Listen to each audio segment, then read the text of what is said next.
자, 시작하십시다. 7018페이지. 밑에 24장 29절로 35절 보면 환란 시대가 지나서 일단 환란 시대가 지나서 왕국이 도래해야 할 징조를 비유로 가르칩니다. 자, 여기서 되게 헷갈리는 거죠.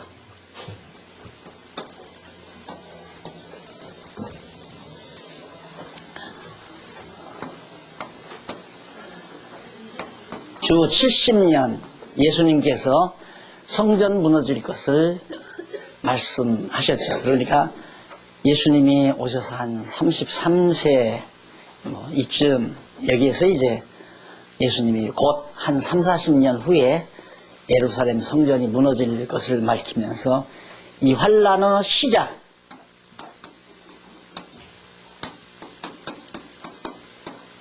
이 환란의 시작입니다. 이때가 환란의 시작. 그리고 예루살렘 성전이 무너지고, 그래서 그 예루살렘 성전이 무너지는 징조, 아까 세건 1, 3번 뭐 전쟁, 난리, 뭐 기근 있었잖아요. 그게 이제 여기에 일어나는 겁니다. 적그리스도 등장하고 그것은 아직 끝은 아니고 환란의 시작이다. 그런데 거기 보면 29절에 보면 그날 환란 후에라는 말이 나와요. 그날 환란 후에. 그러면 여기서 이쪽 19페이지 7019페이지 29절로 31절 한번 보세요. 유대인의 환란 시대가 지나면 왕국이 도래할 것에 대해 가르쳐 주는데, 예수는 앞서 제자들이 질문한 내용 가운데 먼저 예루살렘 성전 건물이 무너지는 시기는 알지 못한다. 언제? 하나님께서 정해놓은 거기 때문에 그 징조에 대해서만 가르쳐 준 거죠. 그 징조에 대해서만. 예루살렘 성전이 무너질 징조에 대해서만. 이는 그리스도 왕국이 도래할 세상 끝날의 징조 가운데 1차적으로 있을 징조이기 때문이다. 예수님께서 이 다음 이제 왕국 도래.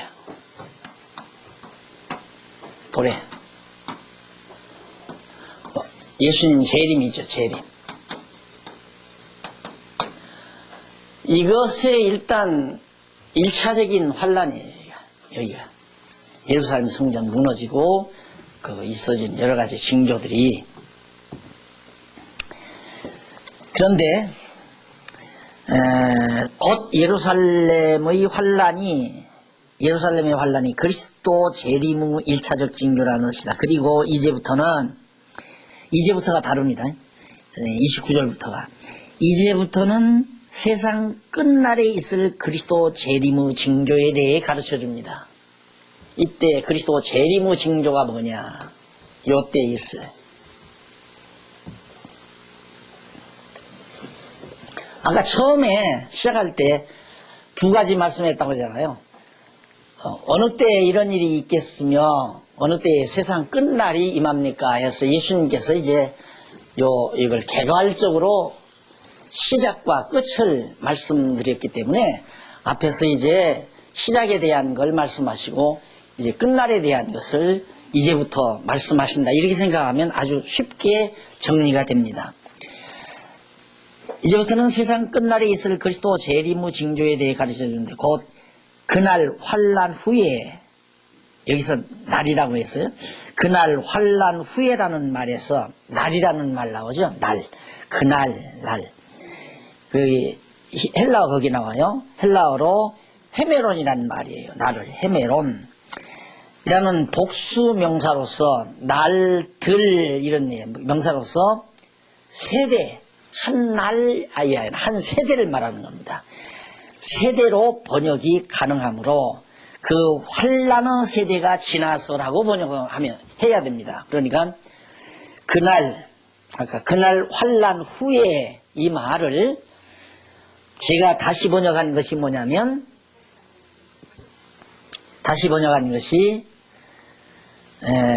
그 환란의 세대가 지나서, 그게 뭐냐면, 이때 시작된 환란이 계속돼가지고 이 환란의 시대가 다 지나게 되면, 이게 다 지나가게 되면 이거예요.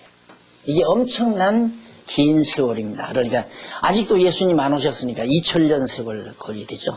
그런데 2000년 세월 동안 환란이 계속되느냐? 유대인들에게는 계속적인 환란이죠. 계속적인 환란. 이때 쫓겨나가지고, 그러니까 예수님께서 살아생전에 감람산 언저리에 앉으셔가지고 예루살렘을 바라보면서 예루살렘아 예루살렘아 내가 암탈기 병아리 모음처럼 너희를 모으려 했으나 너희들이 원치 않았다. 다 흩어버리거든. 다 전부 너희들 세상 만방에 세계 만방에 다 흩어버린다. 그랬다가 다시 모으겠다. 흩었다가 다시 모으겠다 이 말이에요. 그때가 모아진 때가 1945년이죠. 네? 8년. 내가 무슨 자꾸 45년 하고 그래. 48년. 1948년. 그래서 제가 39년생이거든요. 9살 먹었을 때.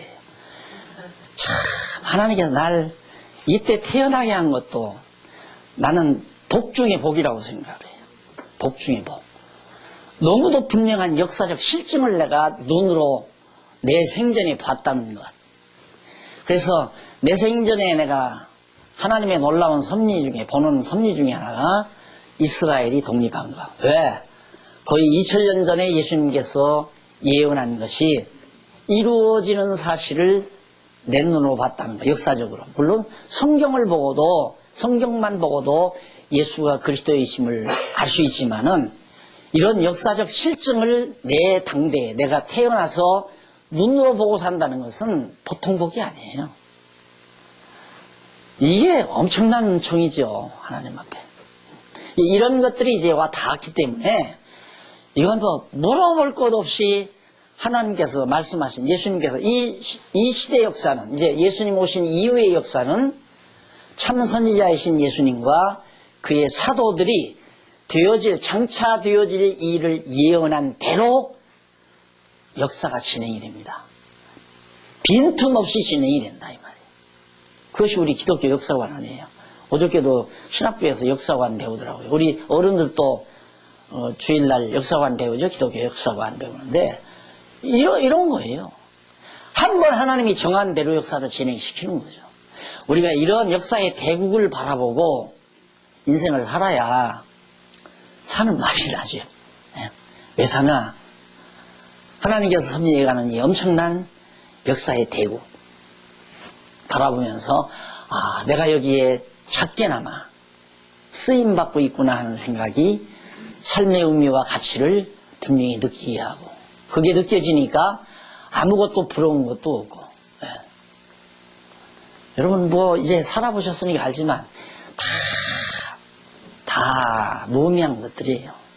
솔로몬이 뭐 헛되다. 솔로몬만 그런 게 아니라 여러분들도 살아보니까 뭐예요? 다 헛되고 명예도 헛되고 인기도 헛되고 뭐 세상 만사 모든 것이 다 헛되고 여러분들 애지중지하고 막 쌓고 뭐고 해도 하나님께서 부르시는 날 하나 만져도 못 보고 그대로 다 고스란히 놓고 다 나갈 거 아닙니까? 어디에 의미가 있는 거예요? 우리의 삶의 의미가. 이런 엄청난 하나님의 역사 프로그램에 의해서 이렇게 분명한 역사적 실증을 보여주면서 지금 진행되는 역사도 너무 분명하게 지금 진행되고 되어가고 있잖아요. 아까도 말했죠? 땅끝까지 복음이 증거된다는 그 한 가지 믿고 중국 공산당도 안 무너지고 동독 공산당도 안 무너지고 소련 공산당도 무너지지 않았을 때 우리는 언젠가는 반드시 신우주 터진다. 신우주 그 압록강 철교입니까? 글로로 고속도로 뚫린다. 우리 그랬잖아요. 한번 20년 전에 강의 한번 들어보세요. 다 나오죠. 왜? 하나님께서 그렇게 해가는데. 근데 김영일 아저씨가 저렇게 고집 부리고 지금 전화하는데 언제 뚫려서 저걸 뚫려요. 그래서 리무진 타고 중국 가자고 그랬잖아요. 제가. 그런데 중국 무너져 버렸어요. 공산당 장벽이, 철의 장벽이 무너져 버렸어요. 그런데 김정일 장벽이 왜 안 무너나요? 좀 무너나요. 반드시. 하나님께서 이 시대에 태어나서 멋있는 정말 가치 있는 일을 우리에게 맡겨주시고, 그것도 여러분 이름이 이제 성경신학 연구소지만 여기서 한마디 하고 지나갑시다. 하도 감동스러운 일이니까. 성경신학 연구소 우리 성도님들이, 우리 장안중학교 성도님들이 참 내가 위대한 일 하셨다고 그러잖아요. 그냥 연구소 설립 안 했으면 그냥 장안중학교라고 하는 조그마한 지교회, 강남로의 작은 지교회일 수밖에 없어요. 우리 김기웅 목사님이 이제 많이 해외에 이렇게 가서 접촉을 하잖아요. 근데 그전에는 광야교회 담임 목사 김기웅 명함을 안 내놨대요. 명함도 안 받고. 왜? 교회가 천진데 뭐. 그런데 광야교회 담임 목사라고 해봤댔자 뭐 학자들하고 이렇게 얘기할 때 아이고 어디서 그냥 교회 목회나 하고 있구나 이렇게 생각하니까 접근이 안 되는 거죠. 그런데 성경신학 연구소는 국제기구라고 했잖아요. 원래 교회라고 하는 세계 하나뿐이에요. 근데 로만 캐토릭은 정치적으로 그걸 하나로 묶었기 때문에 못됐지만은 우리는 내용으로 온 세계를 하나로 묶고 싶은 거예요. 묶어져야 되죠 또. 그래야 교회가 하나죠. 그러니까 한국에서 말씀을 듣든 인도에서 듣든 중국에서 듣든 일본에서 듣든 다 한 교회예요. 행정적으로 우리가 뭐 명단 올려놓고 그러지 않아도 다 믿는 거 아는 거 하나 돼 있기 때문에 어디에서 언제 만나도 친척 만난 것보다 더 좋죠. 친척 만난 것보다. 네?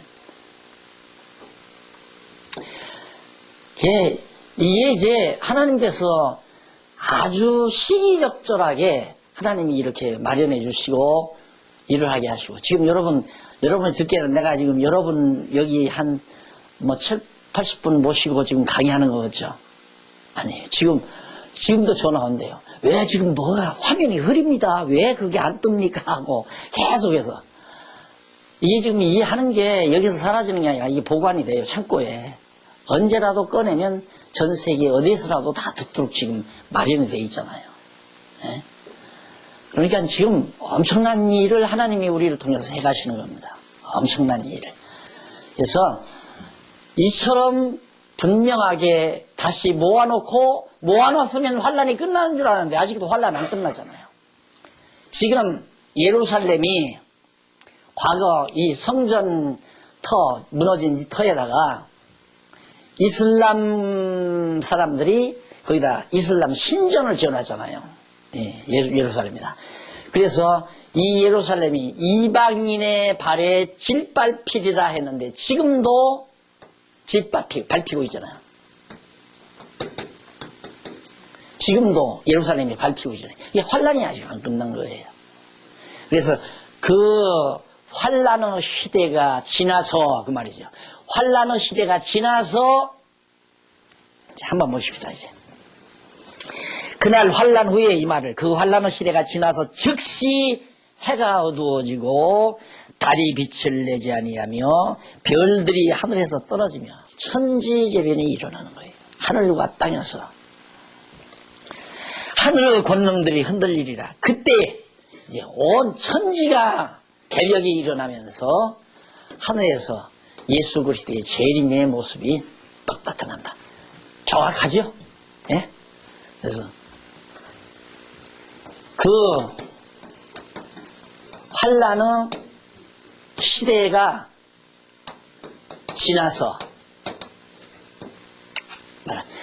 근데 이 주석가들이 이 환란이 지나서 온다 이렇게 설명하니까 이 말이 안 맞잖아요. 그리고 여지껏 예수님 오지도 않았는데 2000년이 지나도 안 왔는데, 그래서 헷갈리는 거예요. 언제 오실지도 모르고 이제 전부가 다 헷갈리는 거예요. 근데 우리는 아주 깨끗하게 정리되잖아요. 앞에서는 예루살렘 성전 무너질 징조, 이것은 환란의 시작에 불과하고, 그 다음에 이 환란의 시대가, 이 시대가 다 지나서 지금도 그 시대예요. 독립을 했어도 아직도 환란 시대예요. 왜? 밟히고 있으니까 예루살렘이 지금. 그 지나서 이제 천지가, 하늘과 땅에 큰 변동이 일어나면서 태양이 빛을 잃고 별들이 떨어지고 이러면서 이제 그리스도의 징조가, 예수님의 징조가, 재림의 징조가 나타난다. 그 얘기입니다. 재림 징조에 대해서 가르쳐 그날 환란 후에인데 즉시 해가 어두워지며 달이 빛을 내지 아니하며 별들이 하늘에서 떨어지며 하늘의 권능들이 흔들리리라는 말씀은 천지의 대변혁이 있을 것을 말합니다. 예수께서는 예루살렘 성전 건물이 무너지는 것으로 시작된 유대인의 오랜 환란의 세대가 지나서 바로 그리스도의 재림 직전의 새로운 시대를 위한 천지의 대변혁이 있을 것이라는 뜻으로 예수님께서 가르쳐 줬습니다. 밑에서 네 번째 줄 바꾼 것. 그리고 그때의 인자의 징조가 하늘에서 보이겠고 그때의 땅의 모든 족속들이 통곡하며 그들이 인자가 구름을 타고 능력과 큰 영광으로 오는 것을 보리라. 너무 분명하죠. 남아있어요. 이 재림의 소망, 기독교의 궁극적인 소망입니다. 지상에서의. 이 피조 세계에서의 기독교의 궁극적인 소망은 영원한 하나님의 나라는 더 말 것도 없지만은 예수 재림의 소망. 근데 이걸 안 믿어요. 허다한 종파들이 예수 재림을 안 믿어요. 이미 예수님은 정신적으로 성령으로 오순절에 성령 임했죠. 그게 예수 재림이다. 그리고 아니면 자유주의 신학자들 같은 사람은 정신적으로 예수가 우리에게 왔다. 교회 안에 왔다. 그래서 이 재림을 안 믿는 거예요. 천만의 말씀. 확실하게. 아니 이렇게 여기서 무너지리라고 예언한 대로 무너지고 흩으리라 하신 대로 흩어지고 다시 모으리라 하신 대로 다시 모아놓고 여전히 짓밟히리라 하는 대로 계속해서 예루살렘이 짓밟히고 뭘 더 우리가 증거를 뭘 더 바랄 거 있어. 이만하면 이 정도만 대략적으로 지금 우리가 살폈어도 역사라고 하는 것은 하나님의 계획대로 이루어져 가게 돼 있구나. 그냥 하나님 의지하고 쓰임받으며 사는 삶이 가장 현명하고 지혜로운 삶입니다. 땅에서 욕심부리고 경쟁하고 그냥 시기하고 질투하고 다 부질없는 일, 마음에 평강도 없고 보람도 없고 기쁨도 없고 항상 불만이 싹트고 욕심만 타오르고 그런 거 아니겠어요? 내 뜻만 생각하니까 그렇지만 이거 알고 보니까 이거 내 뜻 해봤댔자 말짱하고 다 부질없는 일.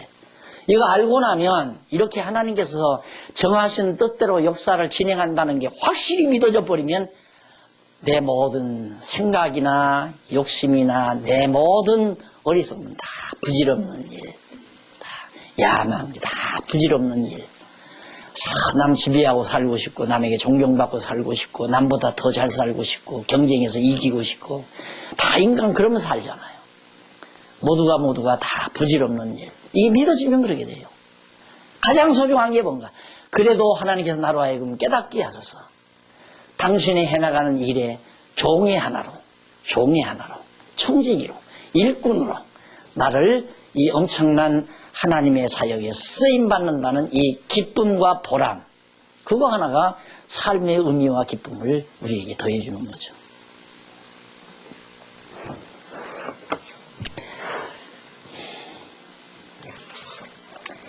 자, 그 다음 예수께서 20페이지 넘어가서 중간에 예수께서 드디어 하늘로부터 재림하실 것을 가르쳐 주는데, 그리고 이어서 저가 큰 나팔 소리와 함께 천사들을 보내리니 저희가 그 택하신 자들을 하늘 이 끝에서 저 끝까지 사방에서 모으리라고 가르쳐 줬습니다. 이는 새로운 시대를 열어가시려고 천사들로 택한 백성을 사방에서 모으신다는 뜻입니다.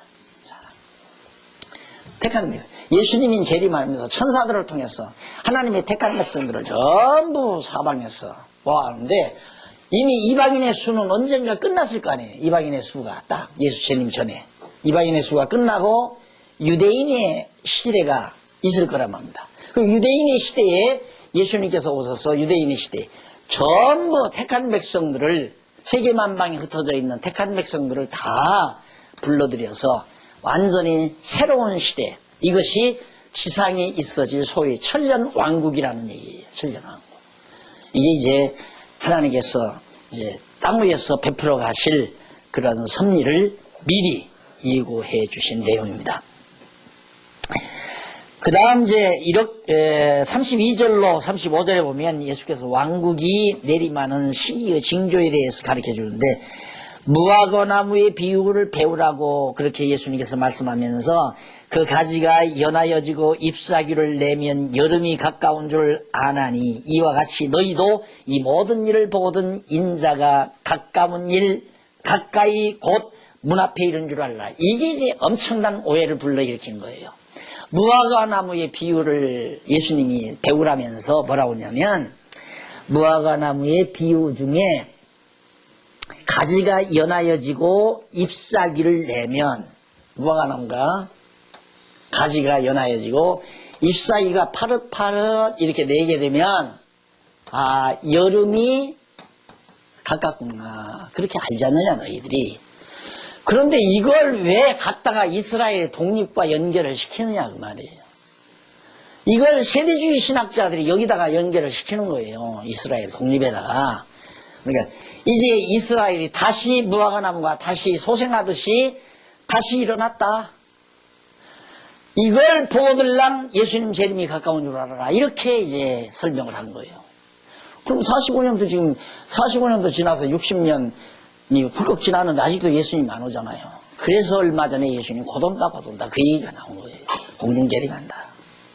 근데 그건 아니고, 너희들이 이처럼 무화과 나무 하나를 봐도 이런 이파리가 피는 걸 보면 아, 여름이 가깝구나 하듯이, 예수님께서 지금 말씀하듯이 이렇게 환란의 시대가 지나서 여차 되면 예수님의 재림이 시대가 가까운 줄을 알아라 그 말이에요. 그 말을 갖다가 이걸 갖다가 여기다가 결부를 시키니까 전혀 한 예를 든 건데, 아, 사람들이 무화과 나무를 이렇게 봐서 이파리가 피는 걸 보고 아, 여름이 가까워 오는구나 그거 알듯이 예수님께서 말씀하신 그런 징조들이 이루어지거들랑 예수님이 오실 날이 가까이 되졌다는 사실을 알라 그 말이에요. 우리는 지금 여기까지 봤잖아요. 이거 봤어요. 지금 현재 우리가 보고 있는 거에 뭐냐면, 유대인들의 아주 성지라고 일컫는 예루살렘 성전터가 이방인에게 현재 질밟히는 것 하나 보고 있죠. 현재 우리의 눈으로. 아직 안 가서 가서 봐요. 보고 싶으면 가서. 진짜 가서 봐요. 밟히고 있어요. 지금도. 그 다음 또 하나는 현재 복음. 엊그저께 인도까지 갔다 왔죠. 네팔까지 갔다 왔어요. 거기서 파키스탄, 아프가니스탄 거기는 위험해요. 거기는 가면 잘못하면 잡히면 죽어요. 예수 이름 정하고 이러다가 잡히면 그냥 잘라져 나가죠. 거기는 딱 맥혔어요. 그거 터져요 이제. 왜? 땅 끝까지 복음이 증거된다고 했으니까 가요. 어디로 가는가? 이스라엘 땅으로 가요. 이스라엘. 이 지도가, 내가 하도 이제 지도에 대해서 관심을 많이 표명하니까 어느 장로님이 지구본을 하나 사다 주더라고요. 근데 지구본을 사다 줘서 자주 보는데 큰 지도를 하나 하려고 그래요. 근데 이렇게 돼 있어요. 여기가 지금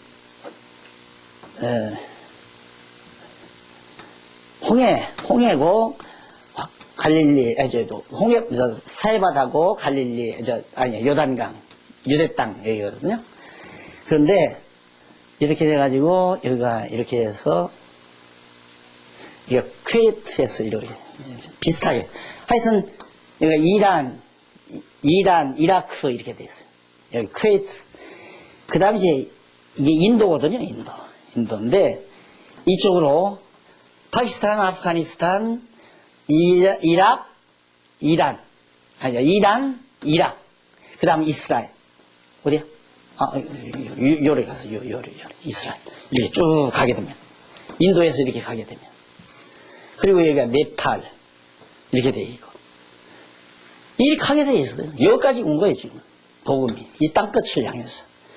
그럼 유대인들이 돌아올 날이 있으니까, 여기까지 가면 이미 이방인의 복음은 끝나. 이후에는 또 많이, 소련 쪽으로 많이 나라들이 있죠. 근데 많이 이쪽에는 비교적 복음을 어느 정도 수납을 해요. 근데 이 지역은 강하면 왜?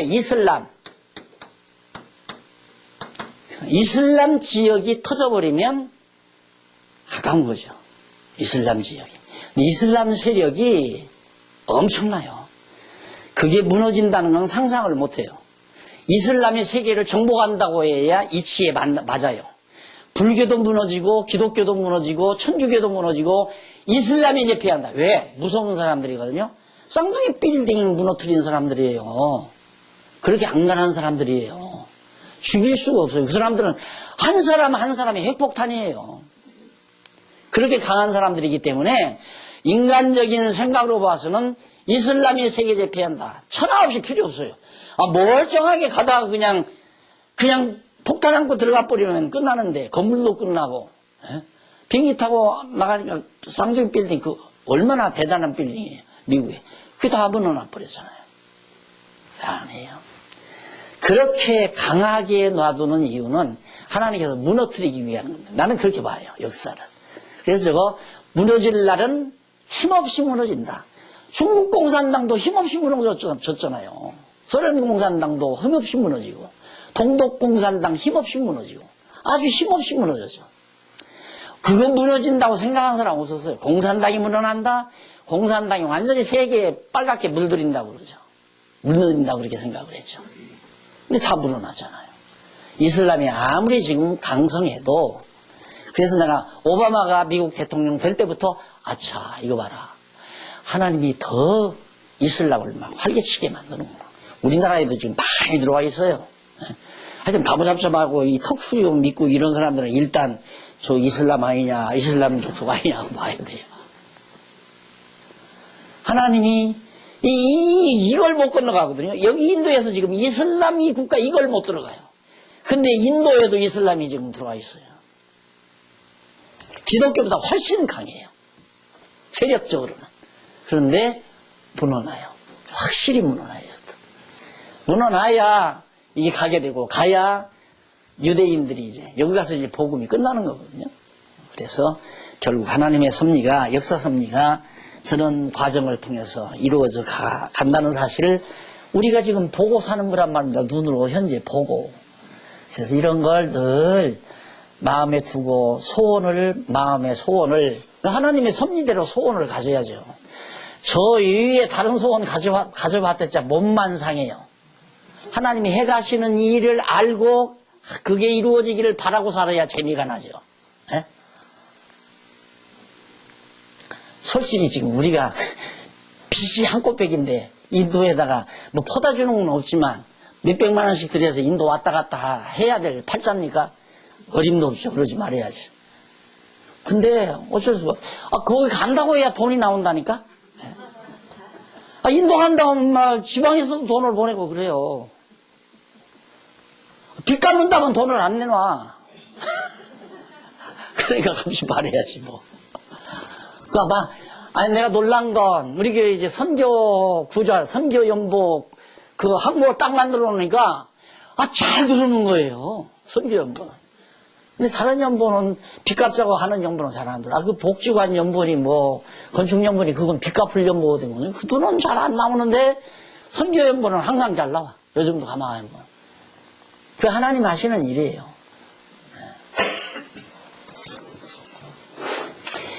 자, 그 다음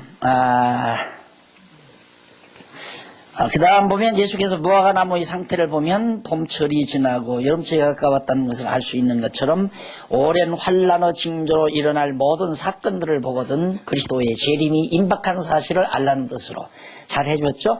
그러면서 내가 진실로 너희에게 이르노니 이 시대가 지나기 전에 이 일이 다 이루리라. 천지는 없어지겠으나 내 말은 없어지지 않냐고 다 이룬다 이 말. 예수님께서 하신 말씀은 이 하늘과 땅이 다 없어지기 전에 다 이룬다. 성취된다 이 말이에요. 이루어지잖아요 지금. 안 믿어져요? 그래도 안 믿어져요? 안 믿어지면 막 세상 사람들 살아가듯이 살아가세요. 열심히 살아가 보세요. 살아가 봤댔자 다 그게 그거예요. 의미도 없고 의미 찾을 때도 없고 보람도 없고 지나고 나면 허탈하고 다 만사하다 그러잖아요. 다 만사가. 여러분 막 돈 많이 벌어서 좋은 집 사서 이사하면 세상 살만 날 것 같죠? 해봤잖아요. 살만 나요? 큰 집 좋은 집 짓고 살면 살만 나요?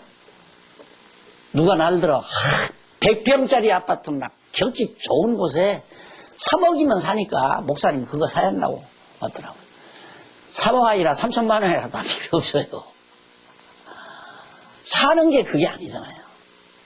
우리 인간이 예수를 안 믿고 살면 모르지만 우리가 예수를 믿고 하나님의 뜻을 따라 산다고 한다면 정말 저 하나님의 섭리를 눈으로 봐야죠. 봐야 맞다. 그러면 내 속에 이제 하나님이 기뻐하시는 뜻대로 소원이 생기고 소원이 하나하나 이루어지면 신바람 나고 안 그래요? 내 욕심대로 살려면 안 이루어지고 힘만 들고 맥만 풀리고 욕심 부리면 욕심 부리는 대로 속만 상하고 안 되지니까 안 그래? 속 상한다는 게 속에 암균 들어갔다는 얘기예요.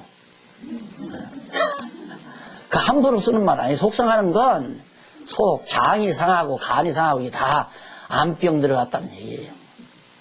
마음에 평안 가지고 살아야지. 기쁨 가지고 살아야지. 또 설교하려고 한다.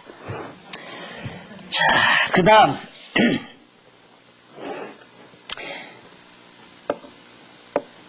그러니까 여기 이제 2세대란 말, 그 2세대라고 하는 말, 이 말은 유대인들이 겪을 환난의 징조가 나타날 세대, 유대인들이 겪을 2세대. 이 세대가 다 지나서 유대인의 시대가 온다 이 말이에요. 환난이 끝나, 환난의 세대가 지나서 2세대가 지났어. 세상에 저렇게 긴 세월 환난. 우리나라는 36년 외정치하에 살았잖아요. 그래서 이제 그대로 언어도 남아있고, 그래도 뭐, 좀, 백성들도 많이 남아있지만은, 저 2000년 세월 저렇게 되면요, 씨 마르죠. 그것도 그냥 가만 놔두는 게 아니라, 뭐, 가장 유대인들을 미워한 게 독일 사람들 아니에요. 왜? 독일 사람들이 도저히 머리를 유대인들을 따라갈 수가 없는 거예요. 그래서 저걸 완전히 씨를 말려버려야 독일 사람들이 세계를 제패할 수 있다는 생각 때문에 완전히 유대인들을 씨를 말리려고. 그걸 지금도 유대인들이 방영을 한대요. 막 독개수로 지하에다가 막 수십만 명씩 유대인 집어넣고 독개수로 죽였던 그런 사실들. 이스라엘 백성들에게 지금도. 그러니까 독일 사람들은 이스라엘 백성들에게 이유를 그라고 용서하시오. 잘못했습니다. 근데 일본 사람들 안 하잖아요. 에? 그러면 살살 약 올리고 독도 우리 거다. 꼼짝 못해요. 독일 사람들이 유대인들에게 꼼짝. 저렇게 지금 해도 솔직하게 고백을 해. 우리 잘못했다. 왜? 무섭거든요. 안 그래요? 언제 보복해도 보복할 걸로 느껴질 거 아닙니까? 지금 이스라엘 백성들이 막 이를 가는데 자기들을 씨를 말리려고 했다 해서. 근데 이 보호해요 하나님께서 이 사람들. 그럼 이 사람들을 특별히 이뻐서 그러는가? 저 창조 이후에 창세기 12장에서 아브라함에게 언약을 했죠. 그 언약대로 하나님은 언약 버리시잖아요. 그 언약 딱 만왕의 왕 대신 유다지파에서 나신 예수 그리스도가 만왕의 왕으로 오셔서 유대인들을 중심으로 해서 이 땅 위에 하나님의 나라를 1000년 동안 섭리해 가심으로 뭘 드러낸가? 예수가 만왕의 왕이신 그리스도라는 사실을 마지막 보여주고 최종 심판이 이루어집니다. 이게 끝나야 이제 천국까지 영원한 세계로 돌입되는 거죠. 영원한 나라. 저 천년은 지상에서 있어질다. 아직 멀어서요. 천국 가려면 하니까 우리는 그 안에 이제 하나님께서 육신 걷어가시고 뭐 화장해도 좋고 상관없어요. 육신은 뭐 흙 속에서 나온 거니까 우리 낙원에서 우리 영혼이 편히 쉬다가 이제 좀 다 끝나고 해서 갈 때 생명의 부활로 이때 부활하면 이제 천국을 갈 사람은 천국 가고 지옥 갈 사람은 지옥 가고 사망의 부활로.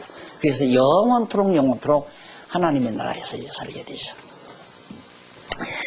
자, 그 다음 보면 이쪽 36절로 51절은 때를 모른다며 행한 대로 종들에게 심판할 것을 예언합니다. 때는 모른다. 언제 어떻게 될지. 주 70년도 안 가르쳐주고 예수님이 언제 오실지 징조만 그러니까 48년만 썼지 여기는 안 썼잖아요. 나도 모르니까. 이거 안다면 나쁜 사람이에요. 조금은 안 돼. 절대 몰라요. 하나님만 안다고 그래. 예수님도 안 가르쳐줬어요. 이날도 안 가르쳐줬는데 70년, 주 70년에 예수 알망한다. 그것도 안 가르쳐. 난 모른다. 여기도 안 가르쳐줬어요. 근데 우리는 이건 1948년 이건 이미 지나간 역사니까 우리가 알잖아요. 모은다고 하신 대로 모아놨단 말입니다.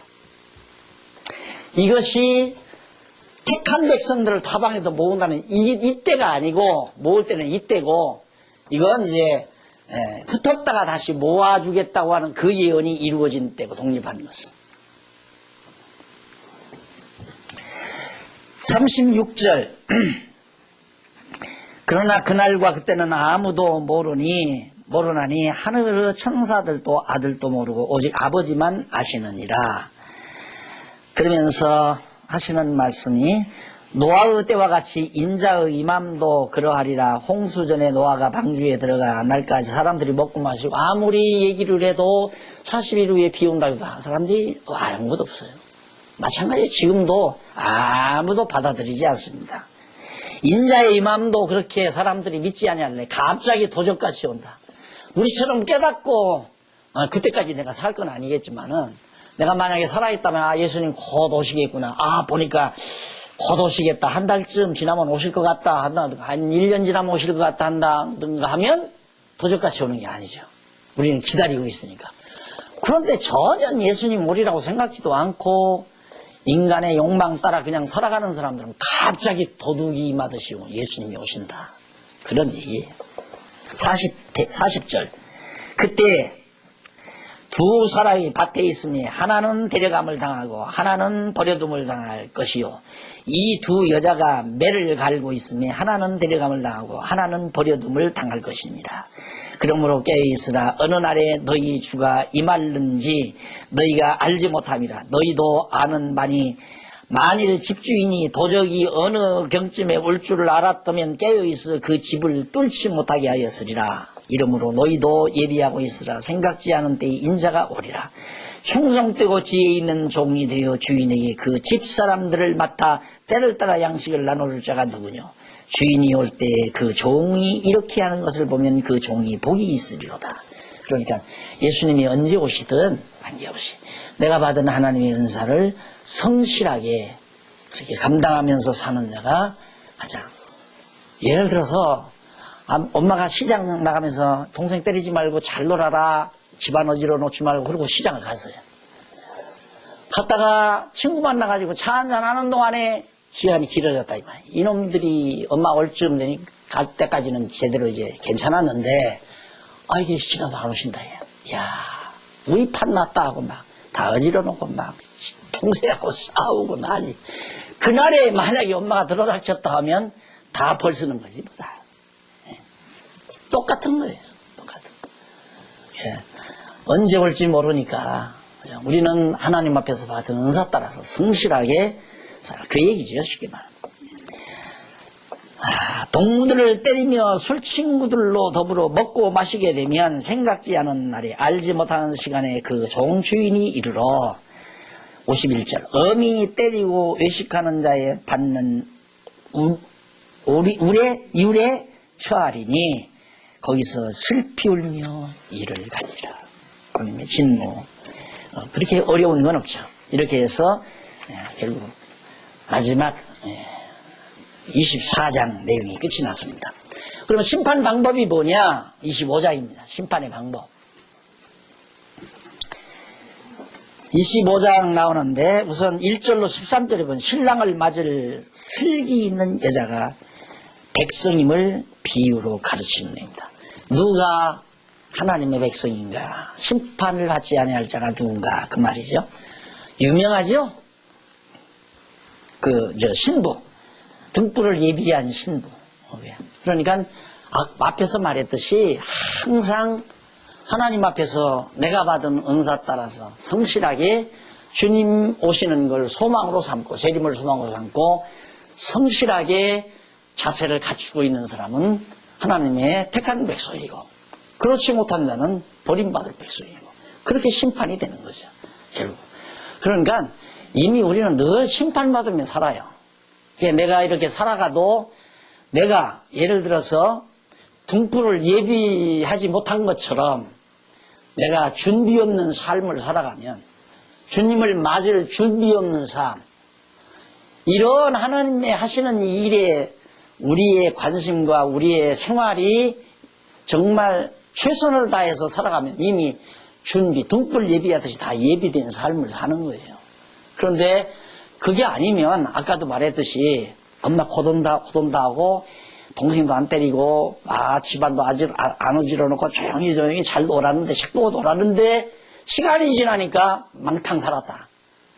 그건 이제 혼날 대상이죠. 그런 거나 똑같은 예입니다. 자, 그 다음 이제 그 다음에 14절로 30절 보면 넘어가서 26절.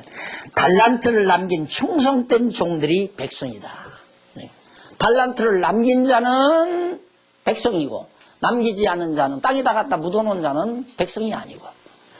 내가 다 그러잖아. 우리는 다 하나님께 안 받은 게 없어요. 다 받았지요. 전부 다. 우리 같은 세대니까. 이 엄청난 복도 받았잖아요, 이것도. 이 시대에서 내가 만약에 1947년도 12월 달에 죽었다? 참 불행한 거죠. 정말 불행한 거죠. 이 엄청난 복을 못 받은 거죠. 중국 공산당 무너지기 전에 내가 죽었다? 무너질 것은 알기는 알았지만 무너진 현실은 못 봤잖아요. 이런 게 엄청 다 받은 거예요. 받았으니까 지금 내가 열심히 남기잖아요. 나 혼자만 하는 게 아니라 여러분들에게 가르쳐 주니까 얼마나 많이 남겨요. 나 혼자만 하면 한 달란트 그냥 가지고 있을 판인데 여기 70명, 80명이 배웠으니까 80달란트 뿐이에요. 이제 앞으로 지금 인터넷으로 듣는 사람이 많다니까. 수백 개, 수천 개 남겨질 건데. 바로 그런 거예요. 그러니까 남기는 자는 백성이고 안 남기고 그냥 딱 묻어놓는 자는 백성이 아니고. 그 다음 넘어가서 31절로 46절. 심판대의 오른편에 있는 자가 나라를 상속함을. 자, 예수님이 이제 딱 오셔서 마지막 최후 심판을 하잖아요. 이 심판 때 예수님이 이제 여기 있으시면 오른편은 이쪽에다 놓으면 백성이고 천국 백성이고 이쪽에 놔두면 지옥 백성이고 이렇게 딱 갈라놓는다. 심판을 그렇게 가신다. 그러니까 우리는 지금도 내가 심판을 받고 있죠. 하나님의 말씀이 임하면 찔러 쪼개고 막 가른다. 심판의 능력이 있어요. 내가 지금 하나님의 뜻을 따라 살아가는지 내 욕심 따라 살아가는지 자기가 알죠. 그래서 말씀이 임하니까 나를 하나님의 뜻을 따라 살게 만들잖아요. 내가 살아가는 게 애써서 이렇게 살려고 하는 게 아니에요. 이걸 깨닫고 보니까 이런 정보를 알고 깨닫고 보니까 믿어져 버리잖아요. 믿어지니까 한 예를 들어서 아니 진짜 이번에 인도에 가서 나 안 온다고 그래서 이제 난 안 온다. 왜? 여기가 훨씬 좋아요. 대한민국처럼 살기 좋은 나라가 어디 있습니까? 진짜 물 좋지, 먹는 것 좋지, 잠자리 좋지, 공기 좋지. 여기 가서 열을 살다 보니까 시차 문제, 먹는 거, 인도 음식만 먹었다면 뱃속에서 전쟁이 일어나. 그래서 2kg인가 빠져가지고 갔잖아요. 뭘 거기로 가요? 근데 또 내년에 또 가봐야 돼. 갈는지 안 갈는지 나도 몰라. 지금만 같으면 진짜 안 가고 싶어요. 그래 인터넷으로 공부하라고 우리 장로님 가서 다 인터넷 다 해놨어요. 이제 거기 보면 보고 공부하면 될 거 아니냐. 너무 분명하니까 하나님이 하시는 일이 이거 너무 분명하니까.